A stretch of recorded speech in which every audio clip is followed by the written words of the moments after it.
अस्सलाम वालेकुम dear students, welcome to your own YouTube channel chemistry with Imtiyaz Mari.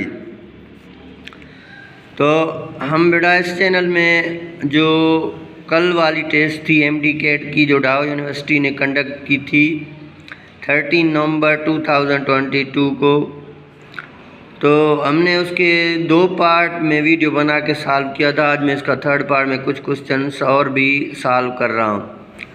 तो आज हमारे पास जो क्वेश्चन आगे है थर्ड, वो है which compound most repelled by SN1 mechanism. तो आपने पढ़ा है कि अल्काइल हैलाइड्स जो हैं उनके मेन रिएक्शन होते हैं दो न्यूक्लियोफिलिक सब्स्टिट्यूशन, SN जिनको बोलते हैं। लेकिन वो 2 टाइप के न्यूक्लियोफिलिक सब्स्टिट्यूशन रिएक्शन देते हैं, जिनमें एक होते हैं SN1 और दूसरे होते हैं SN2। अभी SN1 जो है it is the main reaction of tertiary alkyl halide. तो SN1 टर्शरी अल्काइल हैलाइड के मेन रिएक्शन होते हैं और SN2 प्राइमरी अल्काइल हैलाइड के मेन रिएक्शन होते हैं। अभी SN1 आपका जो है वो है फर्स्ट आर्डर रिएक्शन, और यहाँ रेट ऑफ रिएक्शन जो है ये डिपेंड करता है only concentration of alkyl halide. तो यहाँ पे मैंने जो SN1, this 1 show the order of reaction, ये 1 आपको क्या शो करता है? Order of reaction. तो यहाँ से हमें देखना है कि आपसे पूछ रहा है कि which compound react most rapidly by SN1 mechanism. तो जो भी टर्शरी होगा, जैसे क्लोरोमीथेन है, 1 क्लोरोमीथेन है, 2 क्लोरो 2 मिथाइल प्रोपेन। तो देखें यहाँ पे 2 क्लोरो है, 2 मिथाइल प्रोपेन है, तो ये एक टर्शरी हो गया का। तो यहाँ पे हम क्या करेंगे कि इसका जो करेक्ट ऑप्शन होगा दैट इज C, और ये मेन रिएक्शन देगा 2 क्लोरो 2 मिथाइल प्रोपेन से। तो अभी उसके बाद दूसरा सवाल है, क्वेश्चन क्या है, which are the following alkyl halide has highest boiling point. अब बॉइलिंग पॉइंट जब भी मैंने आपको पढ़ाई थी अल्काइल हैलाइड्स की या किसी भी हाइड्रोकार्बन की, तो मैंने आपको यहाँ पे एक ट्रिक बताई थी कि हाइड्रोकार्बन्स नॉन पोलर होते हैं और उनमें जो फोर्स क्रिएट होते हैं वो डिस्पर्शन फोर्स होते हैं, और उनकी जो बॉइलिंग पॉइंट है वो डिपेंड करती हैं ऑन द डिस्पर्शन फोर्सेस। और मैंने आपको इस साथ साथ में ये भी चीज़ बता दी थी कि जो भी एक होते हैं स्ट्रेट चेन हाइड्रोकार्बन और दूसरे होते हैं ब्रांच्ड चेन हाइड्रोकार्बन।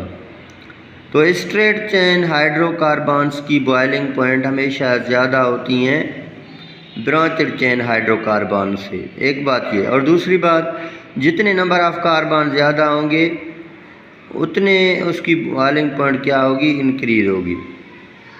तो यहाँ पे देखें, एक है N butyl chlor iodide. N butyl iodide means this normal chain, straight chain. दूसरा है आइसो, तीसरा भी आइसो।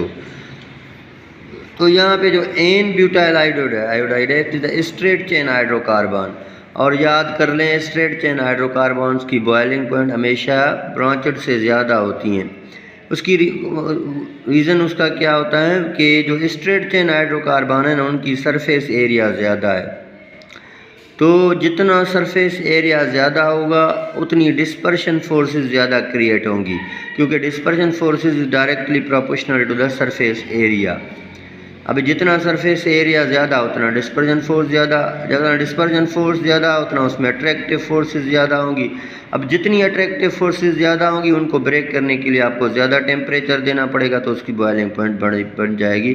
तो इसी तरह इसका करेक्ट ऑप्शन हो गया N ब्यूटाइल, बिकॉज दिस है स्ट्रेट हाइड्रोकार्बन। उसके बाद है which of the following will not affect the SN1 mechanism. अभी इनमें से कौन सी चीज़ है जो SN1 मैकेनिज्म पे अफेक्ट नहीं करेगी? पहली बात, नेचर ऑफ सॉल्वेंट। देखिए, नेचर ऑफ सॉल्वेंट अफेक्ट करती है। अगर पोलर सॉल्वेंट होगा तो प्रेफर करेगा SN1 को, लेकिन अगर नॉन पोलर या नॉन आयोनाइजिंग सॉल्वेंट होगा तो वो प्रेफर करेगा SN2 को। इसका मतलब है nature of solvent is affect. और दूसरी बात है कार्बोकेशन। यहाँ कार्बोकेशन का भी अफेक्ट होता है, जैसे प्राइमरी बनेगा, सेकेंडरी बनेगा, टर्शरी बनेगा। तो टर्शरी SN1 को प्रेफर करेगा और प्राइमरी SN2 को। उसी तरह nature of nucleophile, weak nucleophile होते हैं, वीक बेसिस होते हैं, तो मोस्टली SN2 को और स्ट्रांग SN1 को, तो ये भी अफेक्ट, लेकिन कार्बेनियन का कोई भी यहाँ पे अफेक्ट नहीं होता। तो इसका करेक्ट ऑप्शन है डी आपके पास के कार्बेनियन। उसके बाद हम 21 क्वेश्चन पे चलेंगे।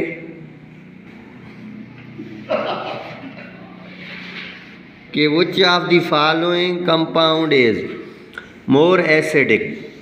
अभी यहाँ पे जो डिफरेंट कंपाउंड दिए गए हैं उनमें से ज़्यादा एसिडिक कौन सा है। अभी आप यहाँ पे मैं आपको एक चीज़ और बता दूँ कि जैसे वाटर है, तो वाटर हमारे पास क्या होता है H2O, आप इसको HOH भी लिख सकते हैं। It have ability to produce H ions in water, ये भी एसिडिक हो सकता है। तो वाटर में H आयन और OH आयन की कंसंट्रेशन ज़्यादा बराबर होती है। इसी तरह अगर इथेनॉल, दिस इज़ अल्कोहल, तो C2H5OH इथेनॉल है। तो यहाँ देखें ऑक्सीजन मोर इलेक्ट्रोनेगेटिव है, तो हाइड्रोजन पे पार्शियल पॉजिटिव और ऑक्सीजन पे नेगेटिव। अभी इसको भी अगर आप पानी में डिज़ोल्व करेंगे तो ये भी ईथा ऑक्साइड आयन बनाएगा, C2H5O- प्लस H आयन। तो देखें अल्कोहल आल्सो एसिडिक, क्योंकि they have ability to produce H ion in water, क्योंकि हाइड्रोजन बॉन्डेड है मोस्ट इलेक्ट्रोनेगेटिव ऑक्सीजन से। अभी दूसरी बात करते हैं फिनोल की। तो फिनोल एक एरोमेटिक कंपाउंड है, और जब बेंजीन रिंग से हमने पढ़ा है OH ग्रुप अटैच होगा तो उसको हम फिनोल बोलेंगे। तो फिनोल में भी OH ग्रुप है, and this is also hydrogen is attached oxygen, this is partial positive, this is partial negative. तो ये भी पानी में डिजॉल्व होगा। It have also ability to form phenoxide ion plus H ion, तो ये भी एसिडिक है। तो वाटर को भी एसिडिक प्रॉपर्टीज़ होती हैं, अल्कोहल भी एसिडिक है क्योंकि H आयन प्रोड्यूस करता है, और फिनोल भी एसिडिक है लेकिन H आयन पे, ये तीनों एसिडिक प्रॉपर्टी को शो करते हैं। लेकिन हमें ज़्यादा एसिडिक बताना है, तो बेटा यहाँ पे ज़्यादा एसिडिक जो है वो फिनोल है। अभी फिनोल ज़्यादा एसिडिक क्यों है? अलबत्ता फंक्शनल ग्रुप जो है अल्कोहल का भी OH है और फिनोल का भी OH है, लेकिन फिर भी अल्कोहल से फिनोल की एसिडिक कैरेक्टर क्यों ज़्यादा होती हैं? देखें बेटा, जो फिनोल है ना, इसमें बेंजीन रिंग है, और ये जो ऑक्साइड आयन है इस पे नेगेटिव चार्ज आती है।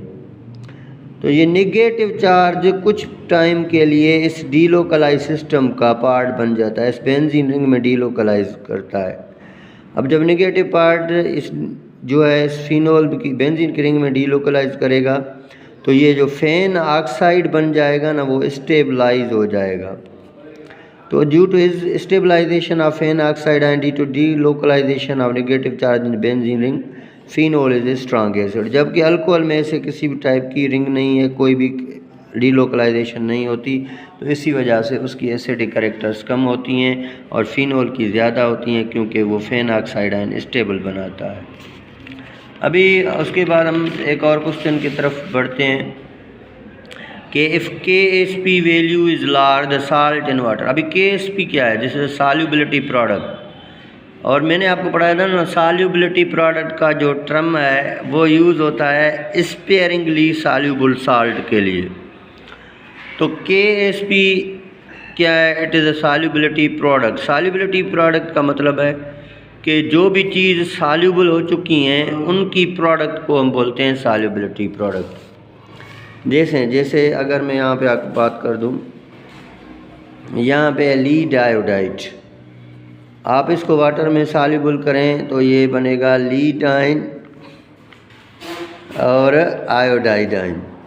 अभी देखें, ये इसकी सॉल्युबल फॉर्म है, तो ये भी एस है, इनटू ए भी एस है, तो सॉल्युबिलिटी, दिस इज सॉल्युबिलिटी, दोनों की मल्टीप्लिकेशन होगी तो KSP या सॉल्युबिलिटी प्रोडक्ट बनेगी। अभी KSP is directly proportional to the ionising salt. अभी जितना साल्ट सॉल्युबल ज़्यादा होगा उतनी उसकी सॉल्युबिलिटी ज़्यादा होगी, उतनी KSP ज़्यादा होगी। तो इससे ज़्यादा ज़ाहिर है कि KSP की वैल्यू तब लार्ज होती है जब पानी या कोई भी साल्ट जब पानी में क्या होता है, ज़्यादा सॉल्युबल होता है। तो एस वैल्यू या आयोनिक प्रोडक्ट बढ़ेगा तो उसकी सॉल्युबिलिटी प्रोडक्ट इंक्रीज होगी। उसके बाद है the unit of rate constant is, एक रेट कांस्टेंट के लिए यूनिट है decimetre cube mole inverse second for a chemical. The order of reaction is, अभी हमने पढ़े हैं कि ऑर्डर ऑफ रिएक्शन तो फर्स्ट होता है, सेकंड, थर्ड और 0, लेकिन हर ऑर्डर के लिए के का यूनिट, हर ऑर्डर के लिए जो के का यूनिट होता है जिसको हम रेट कांस्टेंट बोलते हैं वो डिफरेंट होता है। तो कह रहा है ये यूनिट किस ऑर्डर के लिए है, तो यहाँ हम इसको थोड़ा सा समझेंगे और ड्राइव करेंगे। तो देखें मैंने यहाँ पे ड्राइव किया है, तो यहाँ पे जो रेट ऑफ रिएक्शन है, यहाँ रेट बराबर होता है इक्वल के। ए क्या है, कंसंट्रेशन ऑफ रिएक्टेंट। अभी देखें अगर ए पे पावर 2 है तो मीन्स ए जो एक्सपोनेंट पावर होता है ये ऑर्डर को शो कर, this is second order reaction. और रेट का हमने यूनिट पढ़ा है, वो होता है मोल डेसीमीटर -3 सेकंड इनवर्स। क्यों? क्योंकि रेट क्या है, रेट ऑफ रिएक्शन का मतलब है ये बराबर होता है change in concentration, change in concentration with respect to time. तो कंसंट्रेशन का unit mole per DM cube या मोल डीएम -3 और सेकंड इनवर्स टाइम का हो गया, तो ये रेट का यूनिट है। के कांस्टेंट है, कंसंट्रेशन की यूनिट मैंने आपको भी बताया मोल पर डीएम क्यूब, या आप मोल डीएम -3 लिख सकते हैं। इस पे स्क्वायर है तो इसके भी स्क्वायर होगा। अभी इसको के का यहाँ हमें क्या फाइंड करना है, रेट कांस्टेंट का यूनिट फॉर दिस रिएक्शन। तो आपको पता है कि हमारा के जो बराबर हो जाएगा, ये के हमारा बराबर हो जाएगा रेट अपान ए पावर 2, रेट अपान ए पावर 2। क्योंकि ये देखें ये रेट बराबर होता है के इधर आएगा तो रेट ऊपर चलाएगा। अब जब के इधर है तो रेट का यूनिट मैंने यहाँ लगाया, ये इसका इस पे स्क्वायर, क्योंकि ये 2 है तो 1 मोल डेसीमीटर -3 1 मोल डेसीमीटर -3 में कैंसिल हो गया। बाकी आपके बचा ये यहाँ कुछ नहीं है तो 1 लिखेंगे इंटू सेकंड इनवर्स बचा, यहाँ एक कैंसिल होगा, इस पे स्क्वायर है, एक और है मोल, तो ये हमारे पास यूनिट हो जाएगा मोल इनवर्स। क्योंकि ये टर्म अभी ऊपर जाएगा तो ये बन जाएगा मोल इनवर्स, ये माइनस के तो ये प्लस का चला जाएगा, डेसीमीटर क्यूब सेकंड इनवर्स। यहाँ आप ये भी लिख सकते हैं k is equal decimetre cube mole inverse second inverse. तो this is unit of reaction, और ये के का यूनिट है किसके लिए, this is for second order reaction के लिए। क्योंकि ये ए मैंने यहाँ पे जो लिया है कंसंट्रेशन वो 2 की चेंज की है तो सेकंड ऑर्डर रिएक्शन। तो इसी तरह आपने इसका ऑर्डर का रिएक्शन का भी यूनिट निकाल लिया। तो यहाँ आपका करेक्ट ऑप्शन जो है that is second order reaction. उसके बाद which of the following element have same oxidation number in all compound. ये देखें बेरिलियम जो है एटॉमिक नंबर 4, 1s2 2s2। अब इसके जो ऑक्सीडेशन नंबर है सब कंपाउंड में सेम ही होगी, ये आप याद कर लें। लेकिन क्लोरीन की, नाइट्रोजन की या ब्रोमीन ये चेंज कर सकती है। क्लोरीन इसी तरह चेंज कर सकती है क्योंकि इसके पास एक वैकेंट डी ऑर्बिटल होता है, तो पी से या ए से इलेक्ट्रॉन डी में शिफ्ट हो सकते हैं। तो इसी वजह से फास्फोरस ट्राइक्लोराइड भी बनता है, फास्फोरस पेंटाक्लोराइड भी बनता है, मीन्स 3 की वैलेंसी शो करता है। +1 की ऑक्सीजन से जब ये रिएक्शन करेगा तो +2 की वैलेंसी शो करता है। तो इसकी भी वेरिएबल हो सकती है। ब्रोमीन भी हेलोजन है, इसके भी।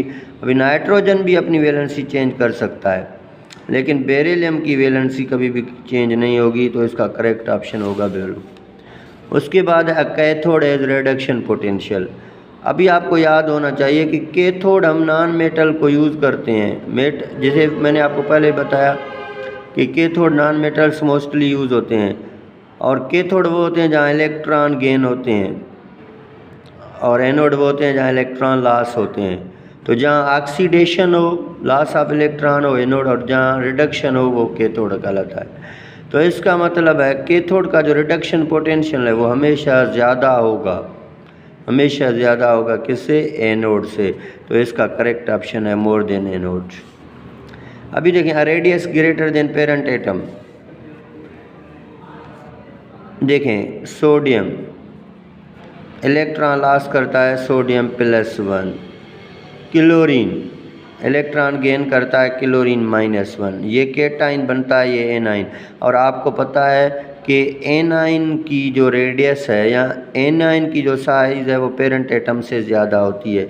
तो ये एनाइनिक रेडियाई हमेशा पेरेंट एटम से ज़्यादा होगी, क्योंकि जब इलेक्ट्रॉन इंक्रीज़ होंगे तो इसने इलेक्ट्रॉन गेन किया, तो नाउ इलेक्ट्रॉन बिकम डोमिनेंट या नंबर ऑफ़ इलेक्ट्रॉन इंक्रीज, तो यहाँ पे न्यूक्लियस की अट्रैक्शन कम होगी, तो इसकी साइज़ पेरेंट एटम से ज़्यादा होती है। तो हमेशा anionic greater in size there parent atom.